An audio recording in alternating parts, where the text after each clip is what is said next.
welcome back to Cut the Cuck, the show where we talk about the sport that we absolutely love but know very little about. I am Byron, and that fool over there in the headphones is Chad. Chad, let's cut the cuck. Let's do it. This is going to be an episode that's basically run by Byron because I had very little time to watch any rugby this weekend. I was stuck traveling and had delays on the tarmac where I couldn't watch rugby. So I have seen the scores. I've seen some clips on Instagram. I haven't watched any of the ruggers. Well, it's fun. We can't always be perfect. You suck most of the time, but that's okay. How was traveling at the moment? Because it looks like everywhere you go, everyone's having fuel shortage. I mean, that wasn't the reason why we were delayed and stuff, but I mean, it seemed fun. Airport was just as full. Yeah, good. Wasn't anything hectic. My plans were to watch some of the Curry Cup. Listen to me, my brain's cooked. The Super Rugby on Friday night, but because I was delayed, I didn't get to sit in the bar and watch the rugby. I was actually I was really looking forward to this. It was probably my favorite part of the whole trip. Was to sit and watch Super Rugby? Yeah, at the bar. I was like, hell yeah! I already had it all planned out. I was gonna go there, order a lekker beer, have some either a steak or burger and chips or something like, and just sit and watch the rugby because I've been there before and I've watched the rugby at Auckland before and it wasn't bad, but this time didn't work out. It did not work out, and it was mortifying. Well, if I can, rub salt into the wounds, I think it was an incredible weekend of rugby. It looks like it, yeah. So, and I think we got most of our predictions correct. Yeah, because we know what we're doing, but well, we didn't get them all correct because the Waratahs Brumbies game threw us for a loop. Yeah, I did. But see I guess that I'll one. read through the scores quickly, and then I'll give you some of my talk. Or do you want to read through the scores and then I'll give through my silly opinion on stuff? Sure. Do we want to start URC or Super Rugby? Let's do Super Rugby. Sick. All right. What was it? Round 7, eh? Yeah. All right. Moana Pacifica versus the Landers, 1939. As predicted. Yep. As predicted. Tangitau is so impressive from the Highlanders out on the wing. After watching Super Rugby this weekend, thinking of the New Zealand squad, I think New Zealand's a little spoiled for choice, to be fair. Looking at the quality that was on display, and there were no Crusaders games this weekend either. So there's even more quality to come through. But anyway, that's neither here nor there. Keep going. I did watch some of the highlights of that game though. The Brumbies and the Waratahs. Brumbies losing 28-30, which was a bit of an upset. Yeah, we got that one wrong. Yeah. Was not expecting that, but I mean, I love to see it. I don't mind when the Brumbies lose. I feel like the Brumbies to me are the Australian equivalent to the Crusaders. They've caused enough South African heartbreak that I'm allowed to hate them indefinitely. That is a wild statement to make, but I'm pretty sure the 3 Brumbies supporters that watch us, will take it kind of as a backhanded compliment. It is a compliment because I think they are the best Australian rugby side and they've caused a lot of heartbreak over the years when South Africa were in Super Rugby. So fair to hate. The Hurricanes put an absolute number on the Reds, 52-14. I want to I'm interested about this game because I want to know what the hell happened. Everything. Yeah. So I had a few comments that I wrote down just because I think what the Hurricanes are doing at the moment is so impressive. First of all, if you do land up going to go watch the highlights, you got to go and watch the 4th try for the Hurricanes. And the reason for that is Barrett's assist is ridiculous. It wasn't like a super flary pass, when they do the behind the back offload or whatever. But the accuracy of Barrett's assist for that 4th try, it's worth watching over and over and over again. The class is fantastic. Yeah, he's not a bad rugby player, old Barrett. Not a bad rugby player. Yeah, he's all right. He's not bad. Yeah, he's okay. Seems like a good bloke. Yeah, The other two things I want to talk about from that game is, and forgive me for the pronunciation here, but Fehi Fenianganofu, the winger for the Canes, yeah. right? He's got 9 tries this season, and I think they've how many games have the Canes played this season? 6 games, right? 9 tries, 6 games, 3 hat tricks. So he's gone 3 games without scoring and 3 games with scoring a hat trick. I think that's a ridiculous stat. It's not bad. Yeah, sounds like me if I made it. You're either useless or you're the best on the field. What are you trying to say? No, I was saying I would if you put me in a Kane rugby jersey, I'd probably also score 3 tries every game. I know. I'd be on the other half. I'd score 0 tries in 3 games. Yeah, no, I wouldn't. I don't think I'd score any tries in a Canes jersey. And then there was another crazy stat from the Hurricanes that the commentators were talking about. Out of the 6 games they've played this season, 4 of those games they've scored 50 plus. Yeah, true. Wild. That's proper domination. I wonder how many points they've conceded. I can see the points difference here on the log that I'm looking at, plus 166. But it'll be interesting to see. Are they just a really good attacking side or all rounded? Let's have a look. So the Blues put 36 points in them. Oh, this is preseason. Okay, They've got I'm absolutely. I've got it up. So week 2 was their first game because they didn't play in week 1. Yeah, Pacifica 50 put points 10 more, points on them. Yeah, Then in week 3, they lost to Drua. yeah. Week 4, Waratahs put 19 on them. Week 5, Force put 23. Week 6, Highlanders put 7. And Pacifica put 19. Okay, so they're No, good excuse me. in Sorry, both. I got that wrong. Reds put up 14 this Yeah. weekend.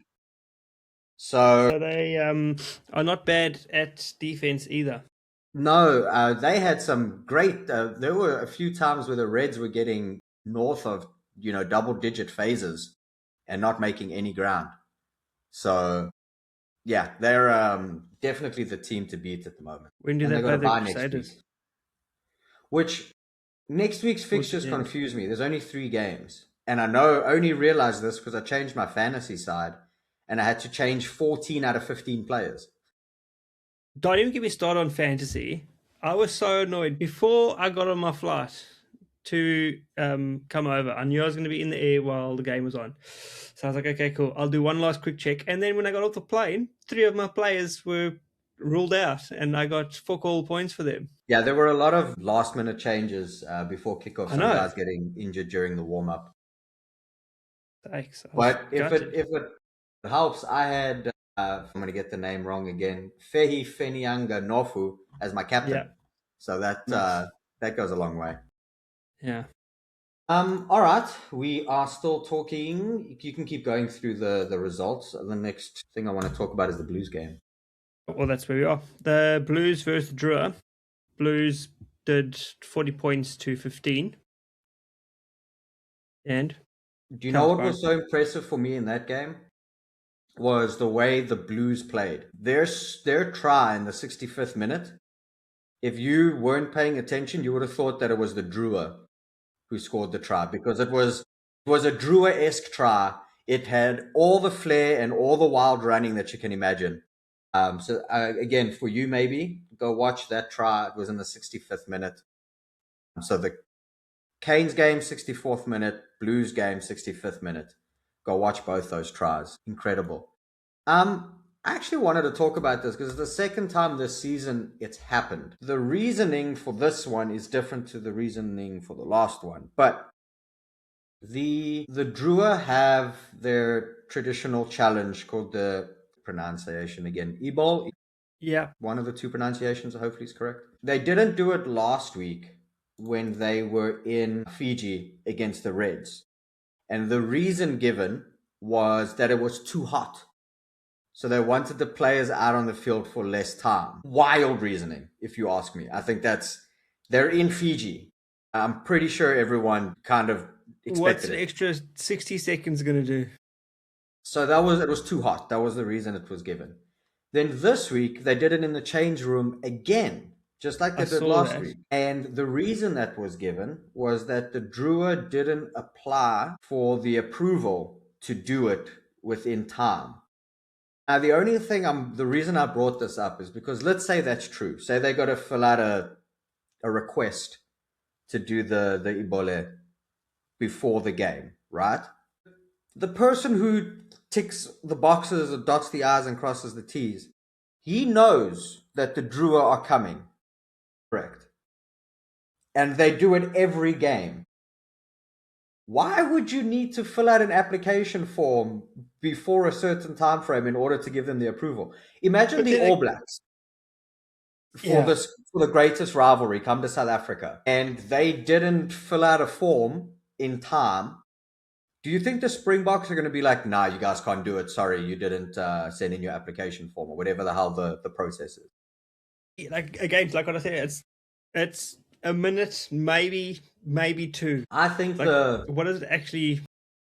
the complication, if I have to look at it from their perspective, is that you need to set up the microphones on the field and the cameras, and then you have to align it with the broadcasting network for your ads and blah, blah. But didn't they broadcast it anyway? No, it was just a clip. They didn't show the whole thing from the change room. So the part that I'm thinking about is when the All Blacks play somewhere, everyone knows the huck is going to take place. There's no if, buts, or maybe about it. Why is there an if, but, and a maybe about the Drua doing the Ibole when they know they need to do it? I don't understand the application form thing. I don't understand. Let them come out and do it. And then if you didn't fill out an application form, still let them do it on the field. I mean, for the fans that have traveled, Yeah. or last week when they And the played in Fijian Bar. fans are always showing up. Exactly. Doesn't matter. You can put them on the moon; they'd be there. Exactly. And the game against the Reds was in a different city. It was the first time they hosted a game there. So it would have been the first time for those fans to watch it on that ground, but they weren't allowed to because it was too hot. Yeah. It's a little ridiculous, I think. And also kind of disrespectful to. I wonder who makes those decisions, because that's a bit. I don't know, but it sounds like the same person who's trying to turn scrums into mauls. Even. Yeah. I just feel like they're giving off the same energy. Yeah. Yeah, that is crazy that they. So they didn't fill out a form. That's wild. Didn't give enough. Yeah. And also, if you look to like last season when the Drua had issues with travel or whatever, and they all sat in the back of that container van or whatever the case may be, like treat these oaks like professionals. What's going on? I did see that. Was it the Chiefs? Their bus broke down. They rocked up on minibuses. Fuck yeah! I was like, yep.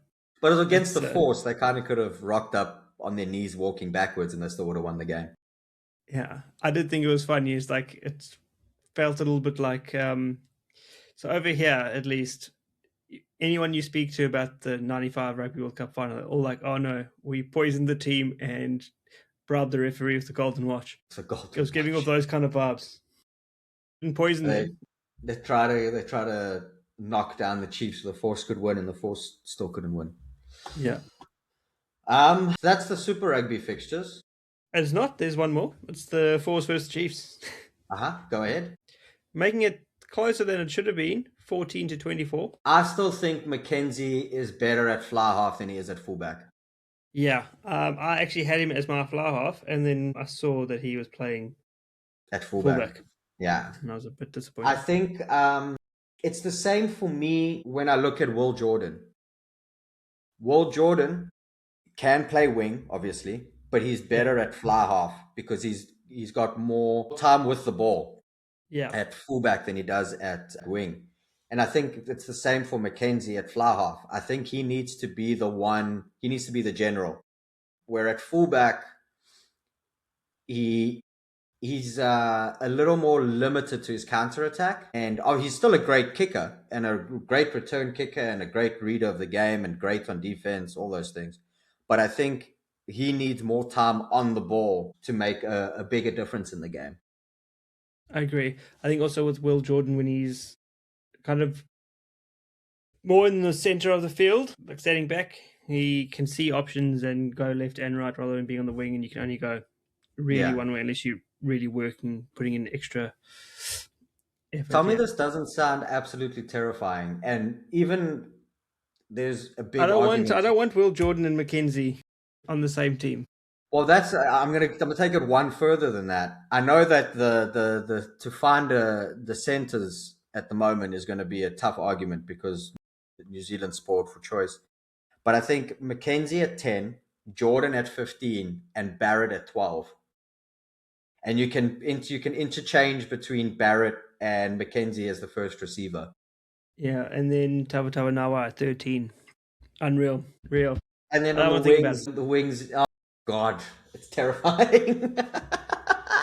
But it's exciting. It's so good. Maybe our saving grace will be there'll be no fuel left, so New Zealand can't go there by plane. They've got to go there by boat that they have to And by ride. the time they get there, they'll be exhausted because the only Yeah. boat that's traveling is a cargo ship. So they have to sleep in containers. Yeah, it'll be perfect. Yeah. They should leave tomorrow so they can arrive on time. Yeah. I think that's going to be. I'm getting a couple of episodes ago. I was I don't want to use the word arrogant. Well, sounds about right.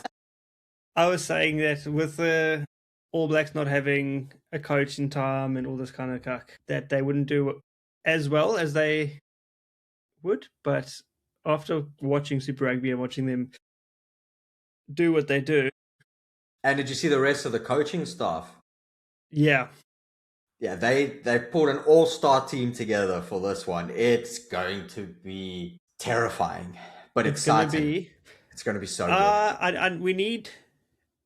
We need Australia to win that first game so we can meet New Zealand in the final. I can't even think that far ahead. Yeah. This greatest rivalry is going to be emotionally draining. I can't wait. Every game is going to be it's 50-50 for every game. I don't think there's a game that you can confidently go in and say we're going to win or they're going to win. I think we'll still win, but I don't think it's going to be like Wellington scoreline or anything close to that. I think it's going to be like the typical 3 to maybe It's going to go 7 down point. to whichever fly half misses their kicks. Yeah. Yeah. Well, Yeah. it comes down to that. We've got old Iron Boot Pollard. Well, if you want to jump straight into the URC... Oh, hold on. Before we jump into the URC, there's only 3 Super Rugby games next week.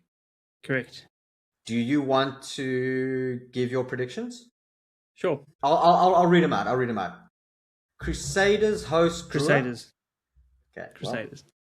Well, easy one, at least I'd say with that one. Chiefs host Waratahs. Chiefs. Fair enough. And, well, you know my answer for this one. Reds host the Force. Why are there only 3 games? It's Easter and stuff. Forgot about that. Yeah. Well, then when does everyone else play their catch-up games? Well, there's that big, I think, is it the week after that they're having all the games in Christchurch? I did not know that was a thing. I think it might be the one.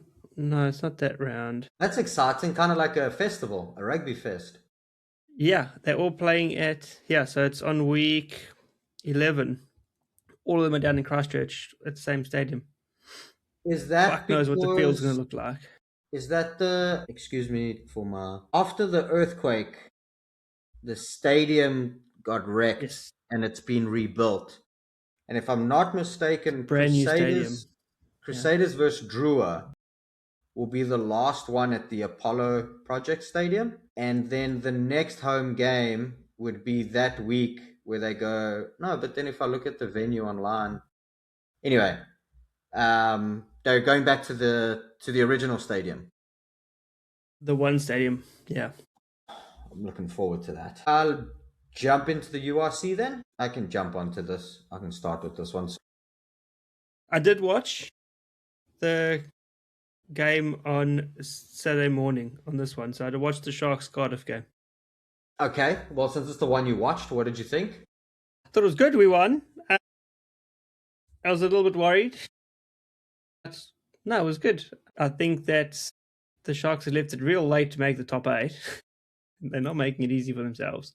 Well, they're still out of it, but they're definitely, compared to the way their season started to the way it is now, it's a huge difference.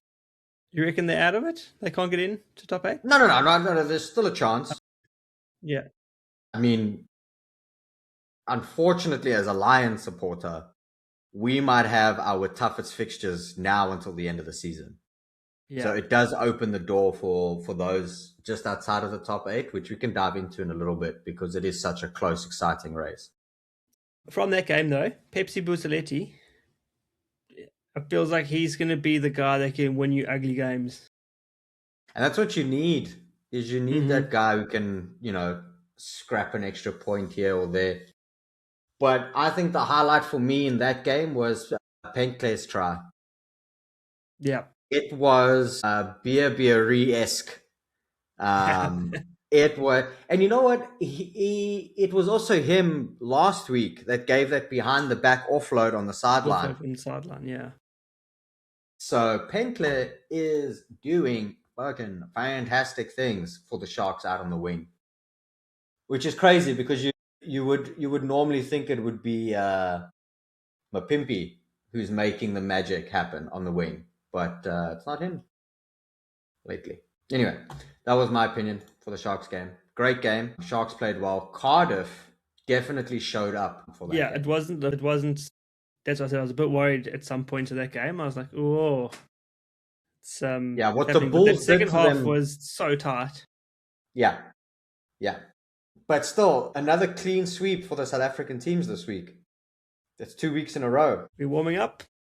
Then there was the Glasgow-Benetton game, which started off, and I was like, hold on. Could Benetton actually pull off the upset here? I watched a little bit of that game before I had to head out, yeah. And unfortunately, as the game went on, the class just shone through and it ended as the way we thought it would end. Likewise for Leinster Scarlets. Scarlets started off keeping them tamed, but then class came through. Did you see Snyman's injured? I saw that last week when you went off, and I said to you I was worried about him. Yeah, they don't have a ETA for when he'll be back yet. He might miss the greatest rivalry and then come back after that, is what the initial thing was saying. He just needs to do what he did. Where did he play? Well, not play. What was the club he was at for like 2 years? Didn't hardly played a game. Oh no, that was Peter Steff. Was that Peter Steff? I'm sure Achia did the same thing. Could have been. It's probably one of the Japanese side because that's who Peter Steff did it to. 500 days or whatever without a game for his club. But won a World Cup. He had priorities where he knew what he was doing. International duty for sure. Yeah. Bulls Munster. What a game. Yeah, what happened? I want to watch this one. I didn't actually see too much about it at all. I just saw things online that Pollard sculpted like an absolute champion. Pollard's kicking was fantastic, but not only was his kicking good, I think one of Pollard's best performances since the World Cup. Kicking was class. Obviously, you saw that. You've already mentioned that. But I think what was more impressive was his overall game. So on the ball, he had flair. So there were crossfield kicks, delayed passes, skip, like just good, fantastic controlling of the game as a fly half. But then off the ball, I thought he was super impressive too, because on defense, he was making the big tackles when they mattered. And also when it came to rucks, he was securing the ball. I saw he got a turnover. He got a turnover. He was wild. Yeah, no, Pollard came to play against Munster. And I wonder if it was because, what's the 10 for Munster? Is the 10 for Ireland as well? Gast, that's the other one. What is his name? We spoke about him the other day. It was his birthday. Crowley? Yes. I wonder if it was because Crowley was on the field that he kind of stepped his game up, because he kind of kept him in his pocket the whole game. So massive shout out to Pollard. Great game. And to win by 3 points, his kicking came in clutch again. Yeah. As it usually does. Okay, cool. Also, from that Bulls game, Emrose Papier. Yep. I saw a post after the game. What more does he have to do to get a call up to the Springboks. Is he not in the alignment camp or anything? Yeah, rough. It is tough though, because who are our nines at the moment?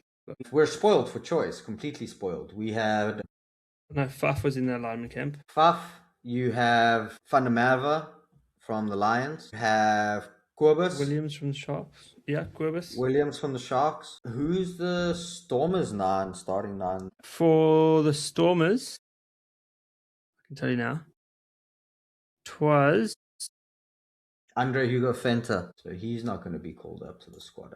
But yes, I think he deserves. I just don't know where you would fit him in. But I think how old is he?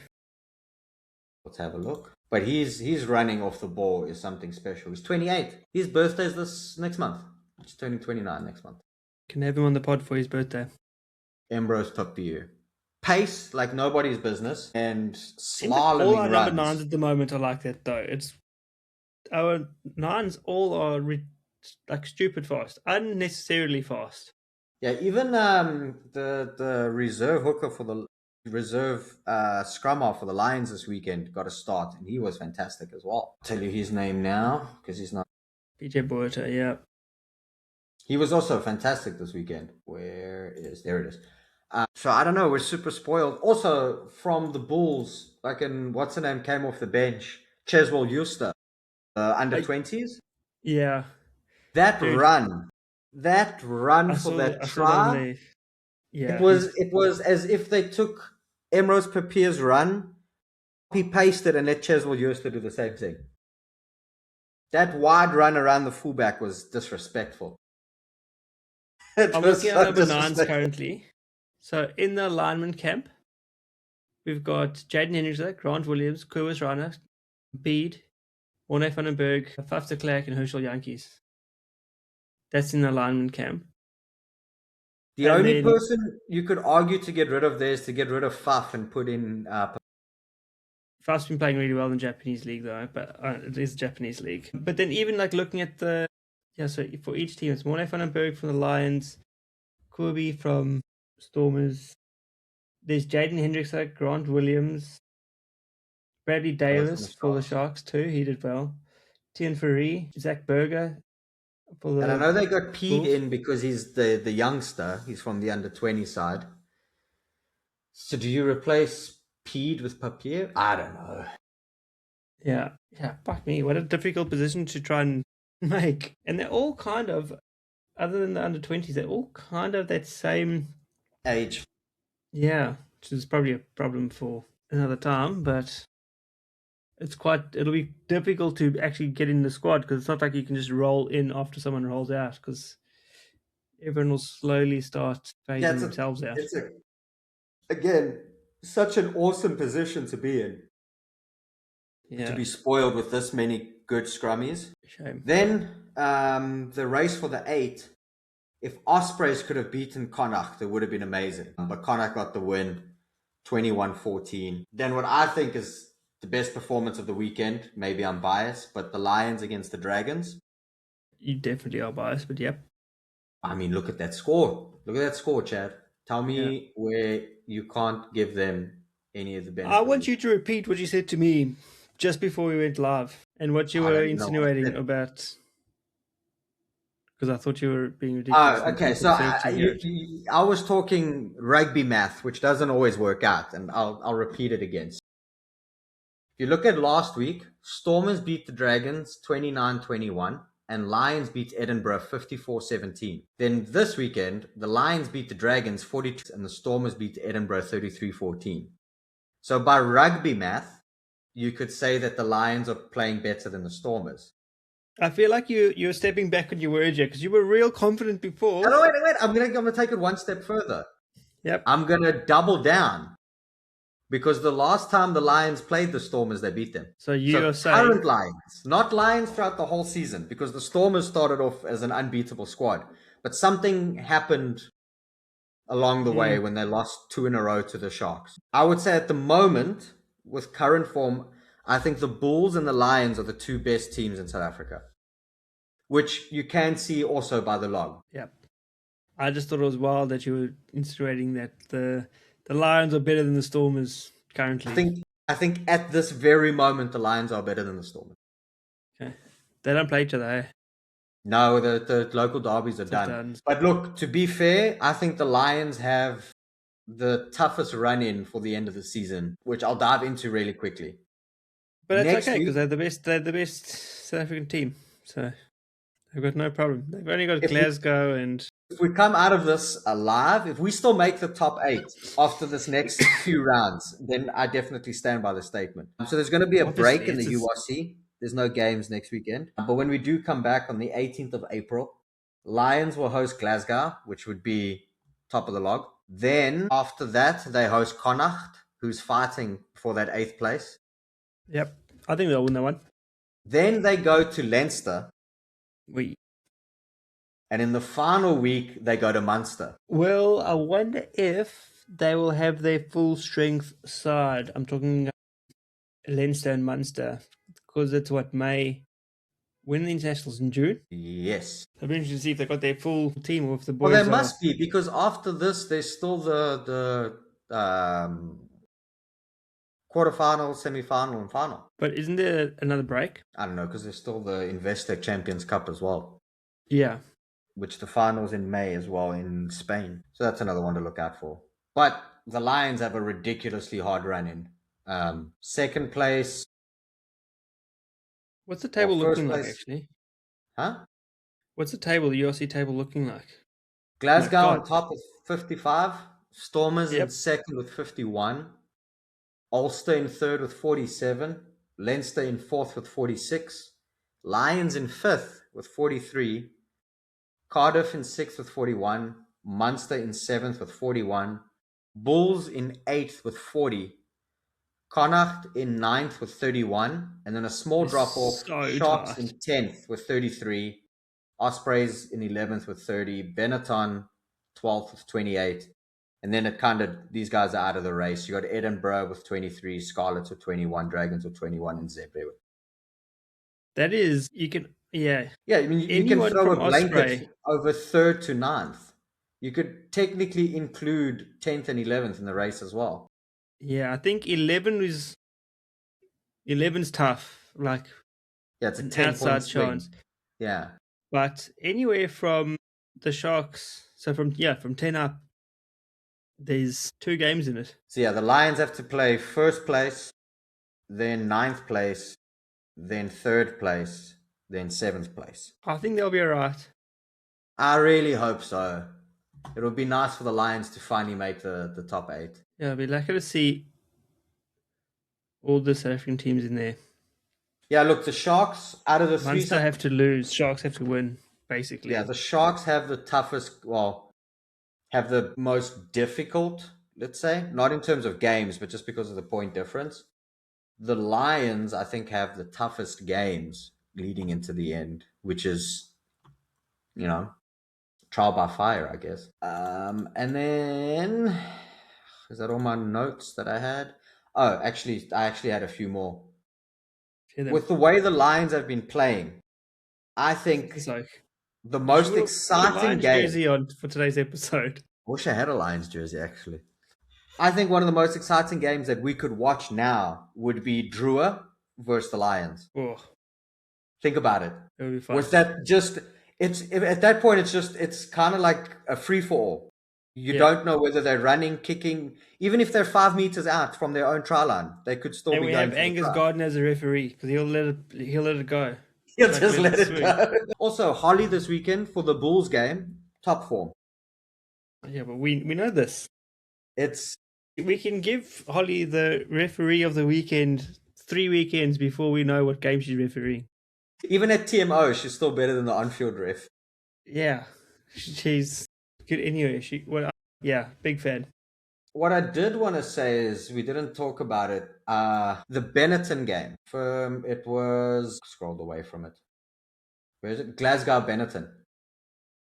There was a head-on-head contact in that game, and I want to give a shout out to the refs because I think they handled it perfectly. There was direct head-on-head, and it was bad. And if you go back to the autumn series, it would have been a straight red. And we spoke about a similar incident last week where the refs handled it well again. And I think good on the refs here again because they took the whole thing into consideration. The speed at which it happened, any sort of mitigating factors, and it stayed a yellow card. Did it look rough? Did it look bad? Yes. But according to the rules, it was only a yellow. And I want to shout out to the refs for getting that one right, since we always give the refs shit, rightfully so. There we go. It is rightfully so. It does feel like it's getting better, though, but we'll see what happens with the internationals. One thing that I did notice, and I noticed last week, was the difference between Super Rugby and the URC. Especially at the breakdown, when with the new law that's in for Super Rugby where you can't bring on that tail.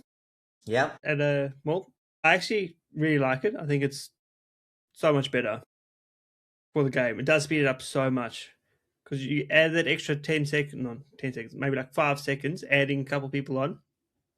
Yeah, it's so good. What I think makes it so annoying in the URC, and I think obviously in every other competition besides Super Rugby, is when they do that caterpillar for the scrummy. Even once the ball's at the foot of the ruck, he still takes a few seconds to settle himself before he kicks. Yeah. And I think that's what is also very annoying because they'll call in the caterpillar, the ref will say use it, then he sets up. Yeah, because that's supposed to have 5 seconds. Yeah. Yeah, it's not 5 seconds, it's always longer. Yeah. But that's why I think in Super Rugby it's awesome. On a rant here. Go for One thing that's also been so frustrating, and this is in both like just rugby in general. I remember back in the day, Jesus, I sound old when I said that. You are old. I'm not that old, Byron. You're old. When I used to watch rugby when I was younger, pulling the ball back, you could only do with your feet. Once you touched that ball and picked it up in any way, shape, or form, you getting hit by Bucky's Porter. Yeah, no, but now it feels like scrum offs are protected now. Yeah, but they can. It looks like I've seen a couple times where they like pick the ball up and move it like off the ground and move it backwards. That does. Yeah, I agree with you. The rule is now once it's lifted, is it out, or if it's not by the last player's foot, it's out of the ruck. But I agree with you because they shift the ball and it looks like they lift it up sometimes. They do sometimes lift it up. I've seen it often. And then the guy at first pillar will come forward and the ref will be like, no, ball's not out. And he's like, fucking, I saw him lift it, you idiot. Yeah. I agree with you on that one. It is frustrating.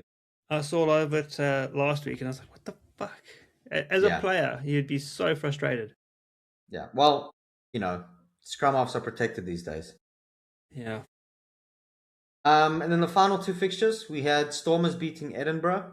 I think Sasha put on a clinic. Yep. But I still think the South African fly half of the weekend is going to go to Pollard. We'll send him and then Ulster beating Zebre. Werner Koch is the best player for Ulster. 100%. He's literally the poster boy for them. He's incredible. He's just such a wild rugby player, doesn't he? He does everything at 110%. Everything. Yeah. Even when they walk onto the field, he does it at 1.2 speed. Everything he does is with unfiltered aggression. It is. Did he score any tries this weekend, or was he just? What's that? Did he score any tries this weekend? I believe he did. He did. Yeah. No, he's good. But no, I love him. He's so good. Again, what does someone like Koch have to do to get a call up to the Springboks? Because which winger do you not take? Yeah. There'd have to be an injury because, our wingers are wild. Yeah. But if someone, I think if you have to find someone who deserves a call up, it's going to be him. Even if you bring him on as water boy, the water would be there. Where is this man that I want to give a shout out to? No, that's not correct. These aren't in order. No wonder I was confused. Mahashe, the number 6 for the Lions this weekend. Yeah. Go watch his try. Okay. Because if you thought Buthelezi put on a performance, Mahashe was for the Lions. Just, you need to go watch that try. That try was Well, after this, because I'm an hour earlier now, I've got an extra hour. I can watch some highlights. Yes, please do I it. catch up. And then the only other thing I wanted to say is a shout out to the women's seven side. Qualifying. Yes, they didn't have a great weekend in Sao Paulo. They ended fifth on the table out of six teams. So not a great weekend for us. But combined with the other two sevens two competitions, I'll tell you now where they were. Nairobi, and the other one was, oh, why am I only getting this? Here it is. Nairobi, Montevideo, and then this previous weekend in Sao Paulo. If we look at the results, we were third in Montevideo, which I'm probably pronouncing wrong. Montevideo? Anyway. It's okay. We forgive you. And then in Nairobi, we were second. Yep. I remember that one. And that was good enough for our ladies to qualify for the championship, which starts in Hong Kong on the 17th of April. There we go. Our birthday weekend sorted. So because they started in Sevens 3 this season, they won Sevens 3, which got them into Sevens 2. And then they did enough to qualify. The top four teams qualified for that competition, which is also pretty cool because we also have, I'd rather read it from here, it'll be easier. Give me 1 second while I search sevens. The female teams that qualified are South Africa, Brazil, Spain, and Argentina. So they'll join the 8 from the regular season. Wonder And how then we're going to go. out of the men, we had Kenya, Germany, Uruguay, and the USA who qualified. I didn't think the USA would have. I thought they were in. There you go. Well, once they lost, what's that speedster's name? Perry. Yeah, Terry Baker. Perry Baker. Okay. Perry Baker. Perry Baker. They lost a lot there. But so 3 more rounds in sevens. We've got Hong Kong in April, Valladolid at the end of May, and then Bordeaux the beginning of June for the championship. I think that's all. Stuff. I think that's our thing. Anything else from your end? I want to talk, and we spoke about it last week, but last week's pod was a bit weird one. But I want to talk about when I was sitting in the lounge watching the rugby, it came to my mind that World Rugby is, and we spoke about this earlier, trying to take away the scrum, replace it with literally anything else. And I think part of the reason why, at least for me, we hate it so much is because it's being forced upon us. I feel like we need to not. I think we need to empower our players more to do what they need to do. And when there is things like knock-ons, instead of saying, "No, we're not going to have a scrum," you give the team the option, say scrum or free kick, like a tap kick. Can't kick it straight out. You can tap it and go. That's it. So if you want to do that, it'll also speed the game up in some aspect of it, even though you're just gonna most likely tap it, get tackled, and have a more. Well, then the game, at least the game's flowing. Yeah. Like I said to you last week, I think it's a brilliant idea because it allows those that are going to weaponize the scrum to continue to weaponize it. And then those that feel they don't have the strength from the scrum, they can just take a tap. I mean, I saw it this weekend in the URC. What's her name used it as a brilliant weapon. Connacht against Ospreys. They used the scrum to dominate them, and it was paying off for them. So with your variation to the law, I think it's really good. But I do want to just add to it again. I don't think you should be allowed to kick directly from that tap. No, that's what I said. Not, you can't scoop it straight out. It's just a tap. The thing that I want to avoid is if you watch Super Rugby with the new tap law, when they scoop it up, they just boot it up. And when you've got someone like Barrett who can just kick it up 50, 60 meters, then it's by the time it comes down, it's a missile. I don't think that should be the benefit you can get from not taking the scrum. I think if you want to kick it, you have to tap and then kick, or tap pass and then kick, but you can't kick directly before you tap. Yeah. I like it. I think it's a good idea because it still lets the teams use the scrum when they want to use it. And then if you're a team who doesn't have necessarily the strongest scrum and you go with faster, more agile props, you can. But when it's scrum time, be careful there, bucko. Yeah. No, but I think it'll be cool. I think it will just add a little bit more excitement to it too. I think so too. And I mean, also then, if you're the team who doesn't have the strong scrum, the game will flow because you'll just take the tap and get absolutely blasted by some forwards. But, better than getting scrummed backwards for a penalty. I was going to say better than 900 kilos going through your spine. No, I think it was a brilliant idea. It's shocking that you were the one who came up with it. Look, But I do think I it's a good was idea. 4 Heinekens deep. I did have help. I did have help. It wasn't all me. The Dutch helped me out a little bit. I think we cut the cuck, Chad. I think we did, and we've done it in record time because I didn't watch any rugby and was I was just going to listening say to you that. talk. So tell me about, what did you think was the highlight of the Stormers game? The scoreline at the end, nah. But I will make sure that I watch more rugby this Well, we weekend. don't have any URC next weekend. It must. Oh, that is because I'm an idiot. It is the Investec Cup. Is it? Who's playing? Not the Sharks. I'm bringing it up now so that Good. I'm not going to go through all of the games because. So we'll start with. I'll go through all of them. I'll find them. I'll read them, and we'll. I've got them up. Okay. Okay, so we'll start with the Challenge Cup, the EPCR. Yep. Okay. First game, Connacht Sharks in Connacht. It's a easy Sharks win by 60 points. Jesus, okay, you almost had me there, and then No, I reckon Sharks will win the one. Sharks will win. Sharks will win. They're coming off of some good form. They're playing well. JP Peterson's rolling them up. The Lions have a bye. What time is it for me? Yeah, see, I'm not going to read through all of these games. I don't know enough about them. I should, though.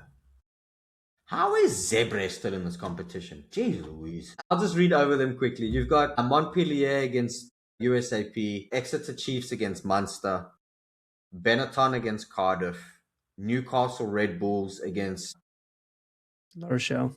I can't believe La Rochelle are in the EPCR. Well, we know who's winning the EPCR. I was going to say, well, we might as well just cancel it now. Ulster play Ospreys, Stade Francais Paris play Dragons. How are Dragons still in this competition? And then Zebre host Palois. All right, then let's switch out quickly to the Investec Champions Cup. Kampioens Cup. And we have Northampton Saints against Castres, Bath against Saracens. Then Toulon host Stormers. Jesus. Yeah. I got another banger for you. Glasgow host Bulls. Back to back. But are they on the same time? No, they're not. Okay, they're after each other. Yeah, I'm so I got up at 4 o'clock. So you're up at 5 o'clock? No. I'll get up for the Stormers game. That's at 2 a.m. How's that mathing? Who cares? All right. Well. And then the Glasgow game's on at 4:30. Yeah. Then Harlequins host Sale Sharks. Bordeaux Baglas host Leicester, who, let's be honest, I don't know who's going to beat Bordeaux. And the final game of the weekend, there's Leinster host Edinburgh, which we know. That's a great game. Cool. So that's this weekend. That's a lot of rugby to watch. I'm excited. I'll try to watch it. Long weekend. We've got it. I wonder. Oh my god! I wonder if I'm going to be able to watch it here. And that starts on Friday. Saturday morning. Well, Friday morning for me will be the Super Rugby. 3 games that are on. I believe Friday for me, Crusaders host Drua, and then on Saturdays Chiefs Waratahs and Reds Force. Friday morning is going to be not so fun because I feel like the Crusaders Drua game is not even going to be close. I don't know. Every single time we've said that about the Drua, they've but it's not Drua away from home. Yeah. Are you going to go watch the Crusaders game since it's the last game at that stadium? No, it's 600 kilometers away, the stadium. I thought it was a home, but I'm confused. Which stadium's close to you then? None. The closest one's Wellington. But just geographical, if I was a bird, I could fly there, and it's not that far. Let's see. And then who's in Blues are in Wellington, aren't they? Byron, did you ever take any geography at school? Nothing. If you showed me a map of New Zealand, couldn't even tell you where it was. So Auckland Blues are in Auckland, not Okay, that makes sense. further north. Go on, tell me about your closest stadium then. Yes, Wellington is, if I just went straight there, is 131 k's away from me. Too far. But you have a, what's the name nearby, right? MPC club? I do. Yep. That's the Tasman Marco. So the Tasman Marco and Canterbury make up the Crusaders. Okay. Okay, there you go. That's where my mind went. I wasn't completely off, but still pretty dumb. Which is accurate for me. I'd love to put up a map and just let you pin where you think I live. It would be fantastic. Couldn't tell you. It would be an absolute guess. Yeah. Okay, I've got a map up here now of the North and South Island. I see Christchurch and I see Wellington and I see Auckland. Do you know where the Highlanders play? No. Okay. It's good. Actually, even for all Super Rugby, I don't know where any of the clubs are except for the Western Force because it's in their name. And surely you know where the Waratahs are. I'm going to say Sydney. Yeah, well, yeah, New South Wales, yeah. This is good. This should be a segment. I should bring up a map. Let Byron guess where the club is from. Yeah. Let's do it next week. Okay. It's gonna be hilarious because it's gonna be, and I'll make sure not to look any of them up. I'll try to see if there's a way that I can create a map and you can just pin them, and then I'll just put it up and play the video and pause it, and you can just talk us through your thought pattern. No, wait, now let's. I've got Melbourne is the Reds. Melbourne as the Reds, the Queensland Reds in Melbourne. Okay, that makes sense now that you said that. So, they're up there, I guess. Queensland. Queensland. So who's in Melbourne? The Rebels. They no longer. Are you right? The Rebels. Good one. Remember those little homies. Okay, then the Brumbies are in Brisbane. No, I'm guessing here. I can tell. The Brumbies, the ACT Yeah? Brumbies. Yeah. Canberra. Wait, where the hell's Canberra? Oh, there it is. It sucks. It does suck. There's not much there besides a couple of government officials. That's why I guess they play rugby. Okay, yeah, let's do this next week. That'll be fun. Yeah. Do it. Looking at New Zealand, it's going to be a nightmare. I don't know where. Only thing I know is Christchurch for the Crusaders and Auckland for the Blues. Who you thought were in Wellington? Yo, I don't know who's. I'm looking at Wellington now, and I don't know who plays there. Okay, I'm excited for this. This is going to be good. I'm keen. I'm excited. I can tell you where the South African clubs are from. At this point, I'm not sure. If I gave you a map that didn't have the names on it. No, for South Africa, I'm good. I'm good on South Africa. We might want to do it for the URC as well. Not the really. URC, I would struggle with a little bit more than. So maybe that's what we should do. You should do the URC, excluding the South African sides. Yep. And then you can do the Welsh, Scottish, Irish, and Italian clubs. The thing about all of those places, they're all so small. You could drop a pin anywhere, you'd be pretty close. Especially well, I guess in Italy, you've only got the two clubs. And I don't even know where they each are. So I think they'll be exciting to figure out. All right, well, now that we've announced to the world that we're dumber than they thought we were. Not we. Not we. No, I'm going with we. I'm sticking with we. Okay, we're dumber than we thought we were. I think we can end it there. Yeah. Please like, subscribe, and share is what everyone's supposed to say at the end of a podcast. See you later. What he said. Thanks. Bye.